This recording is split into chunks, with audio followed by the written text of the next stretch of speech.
अर्थशास्त्र विषय से टीजीटी और पीजीटी की तैयारी करने वाले तमाम सभी प्रतियोगी छात्र छात्राओं का मैं मृत्युंजय सिंह बहुत स्वागत करता हूं। आप सभी के जानकारी में है कि झारखंड सरकार फिर से बड़े पैमाने पर हाई स्कूल और प्लस टू स्कूलों में शिक्षकों के नियुक्ति के प्रक्रिया को आगे बढ़ाने का मन बना चुकी है। बहुत जल्द आप लोगों को नोटिफिकेशन भी देखने को मिलेगा, लेकिन टीजीटी और पीजीटी का सिलेबस इतना विस्तृत है, इतना बृहद है कि अगर उसकी तैयारी नोटिफिकेशन आने के बाद शुरू किया जाए तो बहुत मुश्किल हो जाता है। वास्तव में सिलेक्शन वैसे ही छात्रों का होता है जो नोटिफिकेशन आने के पहले से ही सक्रिय रहते हैं, सजग रहते हैं। चलिए हम लोग टीजीटी और पीजीटी के सिलेबस से एक महत्वपूर्ण टॉपिक आधुनिक लगान सिद्धांत पर आज विमर्श करते हैं। आधुनिक लगान सिद्धांत से जो ऑब्जेक्टिव प्रश्न बन सकते हैं, जैसे जैसे ऑब्जेक्टिव बन सकते हैं, सारे ऑब्जेक्टिव प्रश्नों को हम लोग देखने का प्रयास करते हैं। चलिए हम लोग सब अपनी चर्चा को शुरू करने के पहले हम लोग ये जाने कि आधुनिक लगान सिद्धांत के पूर्व लगान का जो सिद्धांत प्रचलन में रहा वह रिकार्डो महोदय का सिद्धांत प्रचलन में रहा।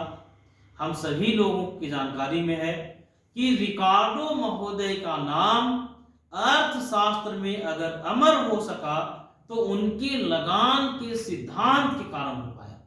रिकार्डो ने एक सिद्धांत दिया, लगान का सिद्धांत, और इस लगान के सिद्धांत के कारण अर्थशास्त्र में ये अमर पहचान बना लिए, अमर हो गए। यहां से एक प्रश्न बनता है कि आखिर रिकार्डो महोदय ने जो लगान के सिद्धांत का प्रतिपादन किया, यह सिद्धांत कैसा सिद्धांत है? एक सामान्य सिद्धांत है, एक विशिष्ट सिद्धांत है, दोनों है, इनमें से कोई नहीं है।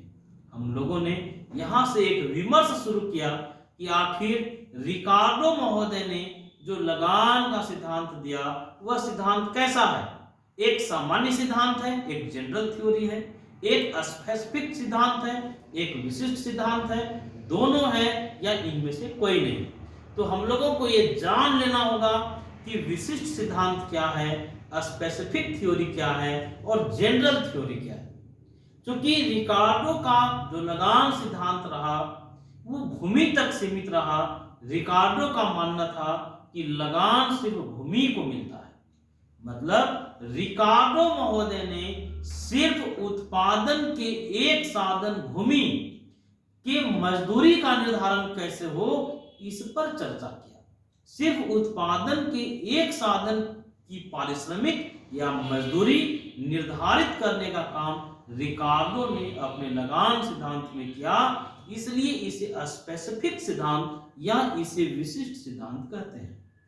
तो यहां से ऑब्जेक्टिव अगर रहे कि रिकार्डो महोदय का सिद्धांत कैसा सिद्धांत है, विशिष्ट है, सामान्य है, तो हम लोग एकदम जान लें कि रिकार्डो ने जो सिद्धांत दिया वह विशिष्ट सिद्धांत था। दूसरी बात, आधुनिक लगान सिद्धांत कैसा सिद्धांत है? एक विशिष्ट सिद्धांत है, एक सामान्य सिद्धांत है, दोनों है, इनमें से कोई नहीं। तो एकदम क्लियर कट जानिए, आधुनिक लगान सिद्धांत एक सामान्य सिद्धांत है, एक जनरल थ्योरी है। फिर आपके मन में एक सवाल उत्पन्न होगा कि आखिर आधुनिक लगान सिद्धांत एक सामान्य सिद्धांत क्यों है? इसका कारण है कि रिकार्डो का मानना था कि भूमि में सीमितता का गुण है, जो श्रेष्ठ प्रकार की भूमि है वो सीमित है। लेकिन आधुनिक अर्थशास्त्रियों का मानना था कि जो गुण भूमि में है वह गुण उत्पादन के अन्य साधनों में भी है। कैसे? अगर भूमि में सीमितता का गुण है तो उत्पादन के अन्य साधन भी सीमित है। अगर आप एक्सपर्ट लेबर की बात करेंगे, अगर आप एक्सपर्ट डॉक्टर की बात करेंगे तो उनकी संख्या भी सीमित है। तो उत्पादन के अन्य साधनों में भी सीमितता का गुण है, ऐसा आधुनिक अर्थशास्त्रियों का मानना था। यही कारण है कि आधुनिक लगान सिद्धांत यह मानता है कि लगान सिर्फ भूमि को ही नहीं मिलता है, बल्कि लगान उत्पादन के अन्य साधनों को भी मिलता है, जो मानव निर्मित साधन भी हैं, जैसे मशीन। इन साधनों को भी रेंट मिल सकता है, ऐसा आधुनिक अर्थशास्त्रियों का मानना था। मतलब आधुनिक लगान सिद्धांत में उत्पादन के अन्य साधनों के मजदूरी का भी निर्धारण कैसे होगा, इसका हम लोग अध्ययन करते हैं। इसलिए आधुनिक लगान सिद्धांत एक सामान्य सिद्धांत है। तो दोनों में बेसिक अंतर क्या था हम लोग देख लिए कि जहां रिकार्डो महोदय का सिद्धांत विशिष्ट सिद्धांत है, वहीं आधुनिक लगान सिद्धांत एक सामान्य सिद्धांत है।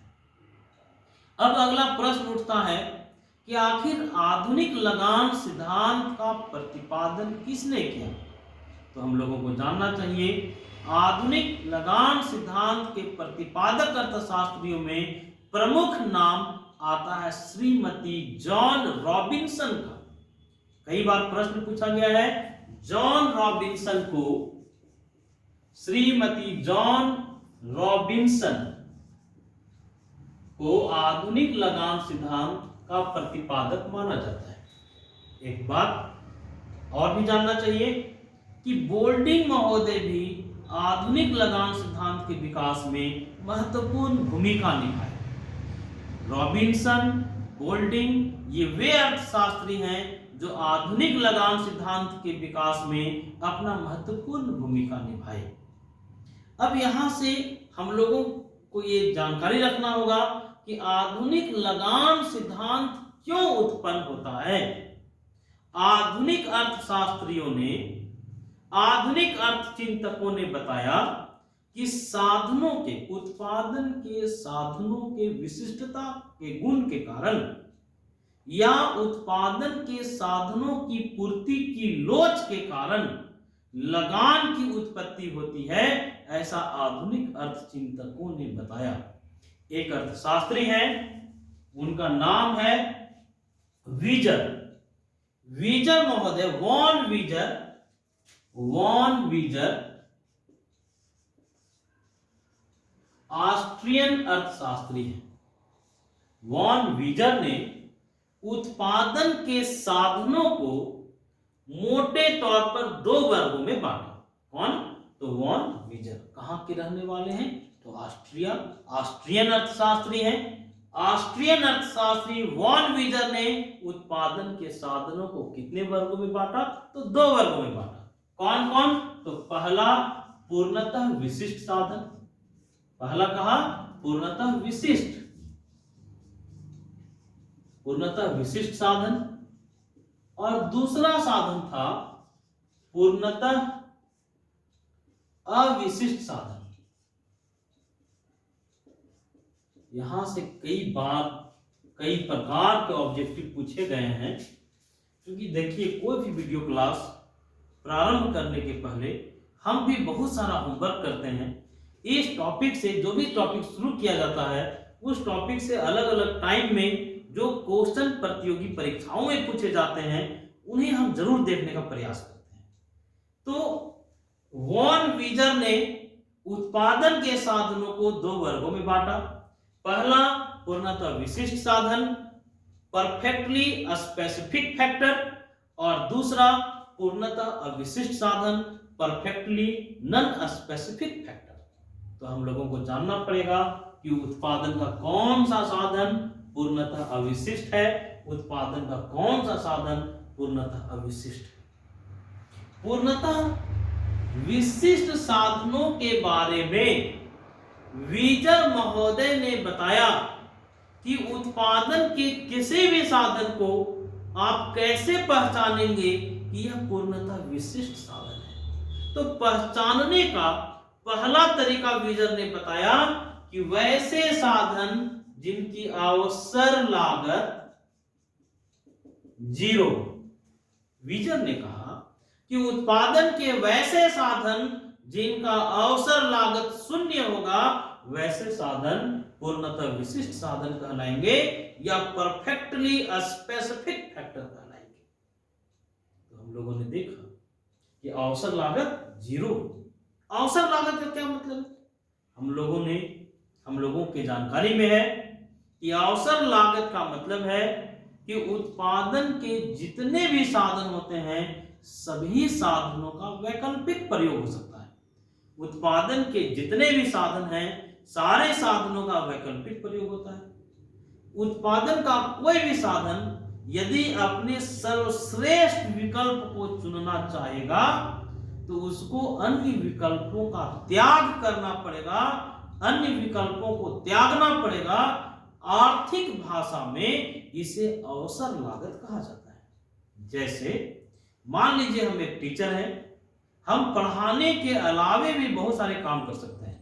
हम क्लर्क का काम कर सकते हैं, हम व्यापार कर सकते हैं, हम और भी अन्य काम कर सकते हैं। लेकिन यदि हम व्यवसाय के रूप में अध्यापन को चुनते हैं, टीचिंग को चुनते हैं, तो अपने अन्य विकल्पों का हमें त्याग करना पड़ेगा। इसे ही अवसर लागत कहा जाता है। या आप कह सकते हैं कि अवसर का त्याग ही अवसर लागत है। तो वॉन वीजर ने कहा कि जो पूर्णतः विशिष्ट साधन हैं उनकी अवसर लागत 0 होता है।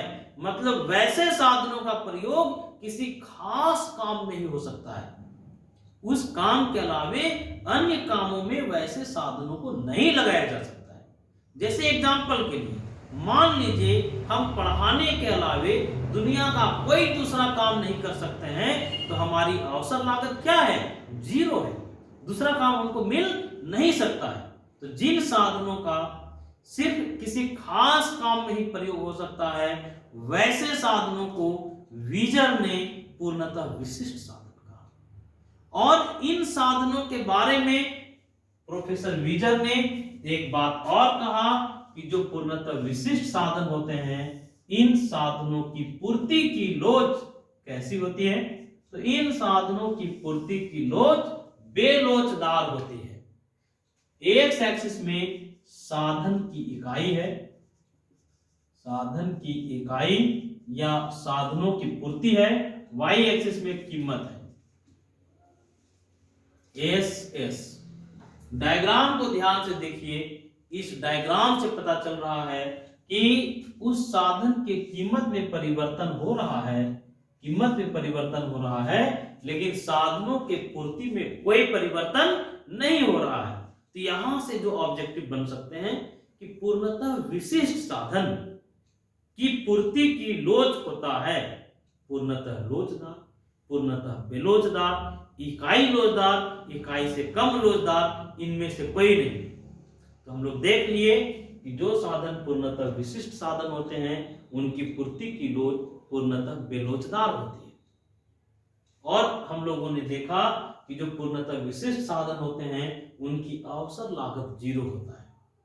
पूर्णतः विशिष्ट साधन परफेक्टली स्पेसिफिक फैक्टर के बारे में हम लोग ये भी चर्चा किए कि ऐसे साधनों का किसी दूसरे कामों में प्रयोग नहीं हो सकता है, किसी खास काम में ही इन साधनों का प्रयोग हो सकता है। प्रश्न रह सकता है उत्पादन के साधनों को 2 वर्गों में किसने बांटा? तो 2 वर्गों में ऑस्ट्रियन अर्थशास्त्री वॉन वीजर ने बांटा। कौन कौन साधन? पूर्णतः विशिष्ट और पूर्णतः अविशिष्ट। पूर्णतः विशिष्ट साधनों की अवसर लागत क्या होती है? तो अवसर लागत 0 होता है। पूर्णतः विशिष्ट साधनों की पूर्ति की लोच कैसा होगा? तो पूर्णतः बेलोचदार होगा। इन साधनों को किसी खास काम में ही प्रयोग कर सकते हैं, दूसरे कामों में प्रयोग नहीं कर सकते हैं। यहां से जो ऑब्जेक्टिव बनता है कि जो पूर्णतः विशिष्ट साधन होते हैं इनकी कुल आय, इनकी कुल कीमत लगान के बराबर होता है। आधुनिक अर्थशास्त्रियों ने लगान निकालने का फार्मूला क्या दिया? आधुनिक अर्थशास्त्रियों ने लगान निकालने का सूत्र दिया वास्तविक आय, वास्तविक आय माइनस अवसर लागत, अवसर लागत। तो हम लोगों ने देखा आधुनिक अर्थशास्त्रियों ने लगान का सूत्र दिया वास्तविक आय माइनस अवसर लागत, मतलब वास्तविक आय और अवसर लागत के अंतर को लगान कहते हैं, ऐसा आधुनिक अर्थचिंतकों ने बताया। वॉन वीजर ने बताया कि जो साधन पूर्णतः विशिष्ट होंगे, विशिष्ट साधनों की अवसर लागत 0, पूर्णतः विशिष्ट साधनों की पूर्ति की लोच पूर्णतः बेलोचदार, और पूर्णतः विशिष्ट साधनों का कुल आय या कुल कीमत ही लगान होता है। जैसे एग्जाम्पल के लिए मान लीजिए हम पूर्णतः विशिष्ट साधन है, पढ़ाने के अलावे हम कोई दूसरे काम में लगाए नहीं जा सकते हैं। यदि हमें 5,000 रुपया वेतन मिलता है तो और हमारी अवसर लागत क्या है, 0 है, तो 5,000 रुपया जो हमारा कुल आय था ये लगान होगा। लगान निकालने का सूत्र क्या था, वास्तविक आय माइनस अवसर लागत। तो वास्तविक आय 5,000 था, अवसर लागत 0 है, तो हमारा लगान कितना हुआ, 5,000 रुपया। तो इस तरह से यहां से जो ऑब्जेक्टिव बन सकते थे हम लोगों ने देखा कि पूर्णतः विशिष्ट साधनों की कुल आय लगान के बराबर होता है।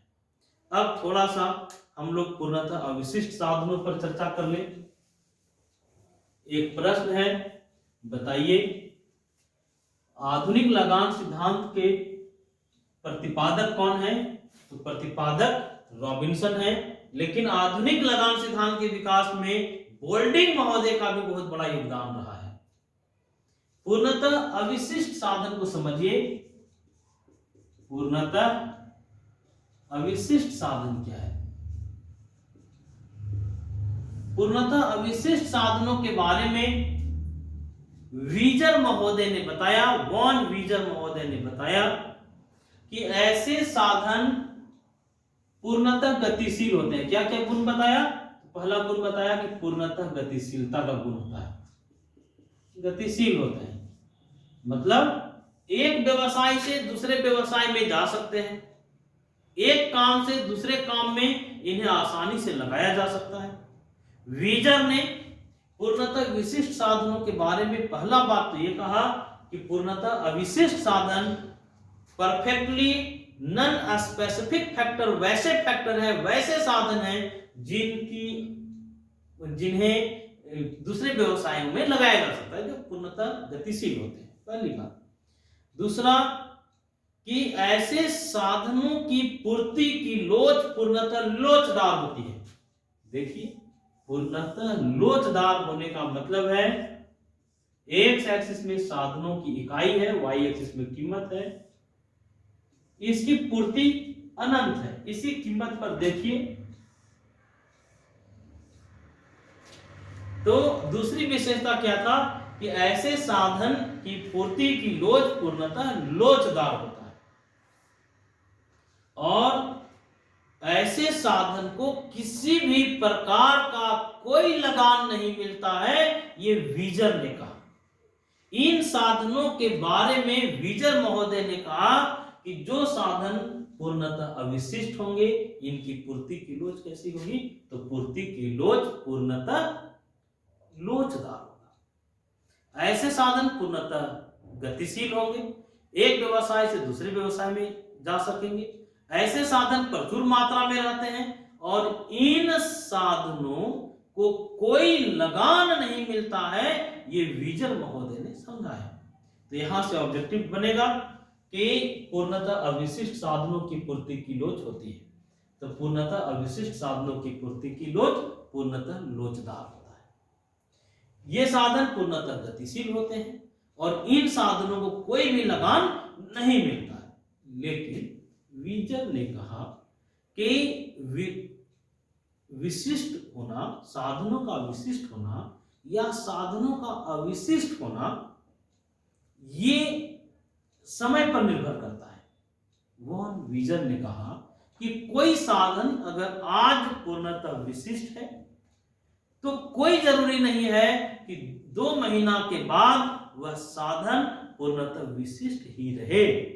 वीजर महोदय ने कहा यदि कोई साधन आज पूर्णतः विशिष्ट है तो कल पूर्णतः अविशिष्ट हो सकता है। कैसे?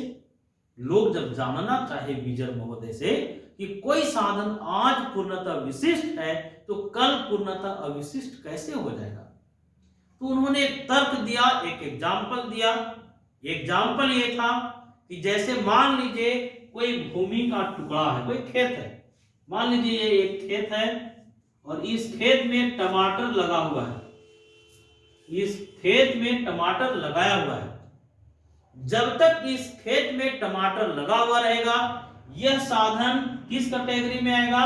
पूर्णतः विशिष्ट, पूर्णतः विशिष्ट होगा। जब तक टमाटर लगा हुआ है यह पूर्णतः विशिष्ट है। जैसे ही टमाटर का फसल समाप्त हो जाए, हम लोग इसी खेत में कोई दूसरी फसल रोप सकते हैं। इसी खेत में हम दुकान बना सकते हैं, मकान बना सकते हैं, कोई उद्योग लगा सकते हैं। मतलब अगर किसी खेत में आज धान लगा हुआ है, धान जब तक लगा हुआ रहेगा वह खेत का साधन कहलाएगा पूर्णतः विशिष्ट। लेकिन जैसे ही धान कट जाएगा, धान कटनी हो जाएगा, उस खेत में हम बहुत सारे और भी काम कर सकते हैं, तो वह साधन कैसा हो गया? पूर्णतः अविशिष्ट। तो विशिष्टता एक गुण है। वॉन वीजर ने कहा कि कोई साधन अगर आज पूर्णतः विशिष्ट है तो कल पूर्णतः अविशिष्ट हो सकता है। कोई साधन आंशिक रूप से विशिष्ट हो सकता है और आंशिक रूप से अविशिष्ट भी हो सकता है। अब हम लोगों को यह समझना है कि आधुनिक अर्थशास्त्रियों ने लगान की गणना कैसे किया। लगान की गणना बहुत सिंपल है, ध्यान से देखिएगा। एक तालिका हम बनाते हैं, तालिका को ध्यान से देखा जाए। लगान निकालने का सूत्र क्या था? तो आधुनिक अर्थशास्त्री ने कहा लगान वास्तविक आय और अवसर लागत के अंतर को लगान कहते हैं।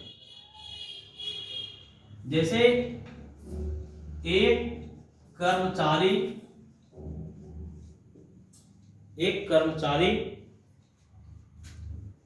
की वर्तमान आय देखिए,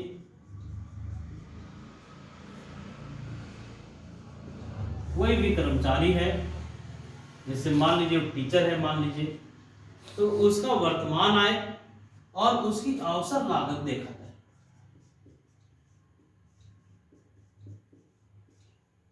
मान लीजिए कर्मचारी को वर्तमान में 1500 रुपया मिल रहा है और उसका अवसर लागत 0 है, तो लगान कैसे निकालेंगे? लगान निकालने का हम लोग फार्मूला जानते हैं। वास्तविक आय में अवसर लागत को घटा देते हैं तो लगान निकल जाता है। 1500 में 0 घटा दीजिए तो 1500। साधन की प्रकृति देखिए, साधन का नेचर देखा जाए, कैसा साधन है? क्योंकि उसकी अवसर लागत क्या है? 0 है। जब किसी साधन की अवसर लागत 0 होता है तो वह पूर्णतः कैसा साधन होगा?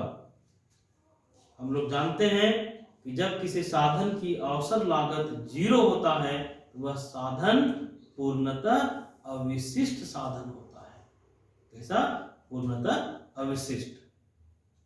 तो हम लोग देखें पूर्णतः अगर किसी साधन का अवसर लागत अगर 0 हो तो वह पूर्णतः विशिष्ट साधन होगा, पूर्णतः विशिष्ट साधन। हम लोग देखें कि साधन और कर्मचारी की वर्तमान आय 1500 रुपया है, अवसर लागत 0 है, तो लगान हो जाएगा 1500। ये साधन किस प्रकार का होगा? पूर्णतः विशिष्ट। हम लोग चर्चा पहले भी किए थे कि जिन साधनों की अवसर लागत 0 वह पूर्णतः विशिष्ट परफेक्टली स्पेसिफिक फैक्टर होगा। इन साधनों की पूर्ति की लोच कैसी होगी? तो पूर्ति की लोच पूर्णतः बेलोचदार होगा, पूर्णतः बेलोचदार। यहां से भी ऑब्जेक्टिव रहता है। यदि कर्मचारी का वर्तमान आय 1500 है और अवसर लागत भी 1500 है, मतलब दूसरे काम में भी अगर वो जाएगा तो उसको 1500 रुपया मिल जाएगा, तो लगान कितना हो जाएगा? लगान 0 हो जाएगा। ये साधन की प्रकृति क्या हुई? ये पूर्णतः अविशिष्ट साधन है, अविशिष्ट। पूर्ति की लोच कैसा होता है? तो पूर्ति की लोच पूर्णतः लोचदार होता है, पूर्णतः लोचदार। वॉन वीजर महोदय ने कहा था कि साधन आंशिक रूप से विशिष्ट भी हो सकते हैं और आंशिक रूप से अविशिष्ट भी हो सकते हैं। ध्यान से देखिएगा, मान लीजिए उस कर्मचारी का वर्तमान आय 1500 रुपया है और 10,000 रुपया अगर उसकी अवसर लागत है। अगर वह दूसरे काम में जाना चाहे तो उसको 10,000 रुपया मिल जाएगा। तो लगान कितना हो जाएगा? लगान 500, 1500 में 1000 घटा दिए तो 500। इस तरह के साधन के बारे में वीजर ने कहा कि ये आंशिक, विशिष्ट और आंशिक अविशिष्ट के श्रेणी में आएगा, अविशिष्ट श्रेणी में आएगा। लेकिन सोचिए कि अगर 1500 रुपया वर्तमान आय है किसी कर्मचारी का और उसका अवसर लागत 2000 है, तो जब लगान निकालेंगे 1500 माइनस 2000 तो ये हो जाएगा माइनस 500। लेकिन ध्यान देने वाली बात यह है कि लगान एक बचत है, लगान ऋणात्मक नहीं हो सकता है और जब अवसर लागत अधिक रहेगा तो व्यवहारिक जीवन में यह होगा कि वह दूसरे व्यवसाय में चला जाएगा। 1500 जिस काम में कर्मचारी को मिल रहा था ये काम वो छोड़ देगा। अब क्या स्थिति होगी कि जो अवसर लागत है ये वास्तविक आय हो जाएगा और जो पहले वर्तमान आय था वह उसका अवसर लागत हो जाएगा और लगान प्लस 500 हो जाएगा। हम लोगों ने देखा कि जब व्यवहारिक जगत में व्यवहारिक रूप से अगर ऐसा हो कि वास्तविक आय से अवसर लागत अधिक हो जाए तो कोई भी व्यक्ति, कोई भी श्रमिक क्या करेगा? अब जहां अधिक अवसर लागत था उस व्यवसाय में वह चला जाएगा और ये उसका वर्तमान आय हो जाएगा और ये इसका अवसर लागत हो जाएगा। तो हम लोग बहुत बारीकी से समझने का प्रयास कर रहे थे आधुनिक लगान सिद्धांत को। आधुनिक लगान सिद्धांत से जो ऑब्जेक्टिव प्रश्न बन सकते थे उन प्रश्नों पर भी हम लोग फोकस किए। कल के चर्चा में हम लोग आभास लगान को समझेंगे। अभी लगातार टीजीटी और पीजीटी के सिलेबस को ध्यान में रखते हुए जितने भी ग्राफिकल और मैथमेटिकल पोर्शन हैं उसको पहले देखने का प्रयास करेंगे। आप लोग अपनी पढ़ाई के क्रम को जारी रखिए। धन्यवाद।